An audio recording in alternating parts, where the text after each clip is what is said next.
اور اہل کتاب میں سے کوئی تو ایسا ہے کہ اگر تم اس کے پاس دیناروں کا ڈھیر امانت رکھ دو تو تم کو فوراً واپس دے دے، اور کوئی اس طرح کا ہے کہ اگر اس کے پاس 1 دینار بھی امانت رکھو تو جب تک اس کے سر پر ہر وقت کھڑے نہ رہو تمہیں دے ہی نہیں۔ یہ اس لیے کہ وہ کہتے ہیں کہ امیوں کے بارے میں ہم سے مواخذہ نہیں ہوگا۔ یہ اللہ پر محض جھوٹ بولتے ہیں اور اس بات کو جانتے بھی ہیں۔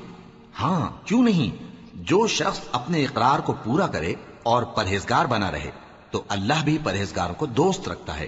جو لوگ اللہ کے اقراروں اور اپنی قسموں کو بیچ ڈالتے ہیں اور ان کے عوض تھوڑی سی قیمت حاصل کرتے ہیں، ان کا آخرت میں کچھ حصہ نہیں۔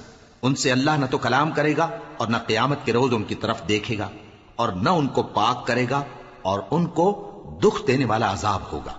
اور ان اہل کتاب میں بعض ایسے ہیں کہ کتاب یعنی تورات کو زبان مروڑ مروڑ کر پڑھتے ہیں تاکہ تم سمجھو کہ جو کچھ وہ پڑھتے ہیں کتاب میں سے ہے، حالانکہ وہ کتاب میں سے نہیں ہوتا، اور کہتے ہیں کہ وہ اللہ کی طرف سے نازل ہوا ہے، حالانکہ وہ اللہ کی طرف سے نہیں ہوتا، اور اللہ پر جھوٹ بولتے ہیں اور یہ بات جانتے بھی ہیں۔ کسی آدمی کو شایع نہیں کہ اللہ اسے کتاب اور حکومت اور نبوت عطا فرمائے پھر وہ لوگوں سے کہے کہ اللہ کو چھوڑ کر میرے بندے ہو جاؤ، بلکہ اس کو یہ کہنا چاہیے کہ اے اہل کتاب تم ربانی ہو جاؤ، کیونکہ تم کتاب کی تعلیم بھی دیتے ہو اور کیونکہ پڑھتے پڑھاتے رہتے ہو۔ اور اس کو یہ بھی نہیں کہنا چاہیے کہ تم فرشتوں اور پیغمبروں کو معبود بنا لو۔ بھلا جب تم مسلمان ہو چکے تو کیا وہ تمہیں کافر ہونے کو کہے گا؟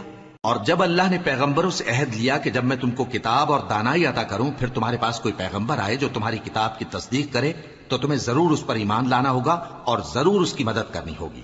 اور عہد لینے کے بعد پوچھا کہ بھلا تم نے اقرار کیا اور اس اقرار پر میرا ذمہ لیا، یعنی مجھے ضامن ٹھہرایا؟ انہوں نے کہا ہاں ہم نے اقرار کیا۔ فرمایا کہ تم اس عہد و پیمان کے گواہ رہو اور میں بھی تمہارے ساتھ گواہ ہوں۔ اب جو لوگ اس کے بعد پھر جائیں تو وہی بد کردار ہیں۔ پھر کیا یہ کافر اللہ کے دین کے سوا کسی اور دین کے طالب ہیں؟